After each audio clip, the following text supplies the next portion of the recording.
It brought me to the book of Revelation, starting at the 6th chapter. And as I stated, I have had previous videos about dreams and visions recently and some years ago of how I have seen Yeshua Christ, the Messiah, coming back on a white horse.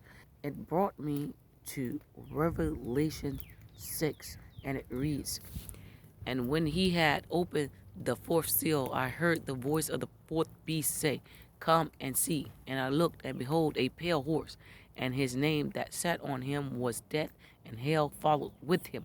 And power was given unto them over the fourth part of the earth to kill with sword, and with hunger, and with death, and with the beast of the earth." Now, the Messiah was here. When I had this vision, he was in the living room. And I came and I asked him about this, and I said, first I thought it was Revelation 9. And I began to study inside of my thoughts in my head and scriptures. I said no, because he would not tell me. I said it has to do with the fourth seal. And he said yes. And I said, so that was you on the pale horse dressed as death? And he said yes. I began to talk about the vision that I had. I said, so the woman came knocking at the door represented death and wisdom, or chokmah in the Hebrew. And that basket of meat represented the righteous and unrighteous figs, like in the book of Jeremiah, what he saw. And he said yes. And I said that huge bird represented the great supper of flesh. The meat represented the flesh of captains and mighty men. And to the Hebrew first and the Gentile. And I said, you're getting ready to kill a lot of people. And he said, yes. And I said, the pit that opened up, first I thought it was the bottomless pit. And I said, no, that was an angel. I said, you're bringing death and hell.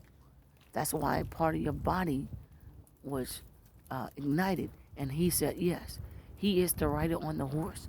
Death and hell is coming with him, the sword, the famine, and for the beast to kill. And I said, I hope you let the smallest creature down to the domestic animal, even the raccoons, I said, kill these people, because they're mistreating animals, starving them, doing all kinds of violent and cruel things to animals. And he said that is one of the number one issues with the powers in the heavens, what you're doing to his creation. So this is the fourth seal, and this is what's getting ready to happen. Now, the revelation of it all to me was the fourth part of the earth, to kill with over the fourth part of the earth. He said the daughter of Babylon, Ozareth, sits in the fourth part of the earth. You see that? Over here in the western part of the earth. Now, don't get it twisted to the Hebrew first and Gentile. Hell is real. You will go to hell if you don't believe that it's real. But he's going to bring hell to earth first. So this is what's getting ready to happen. The fourth seal and its rider.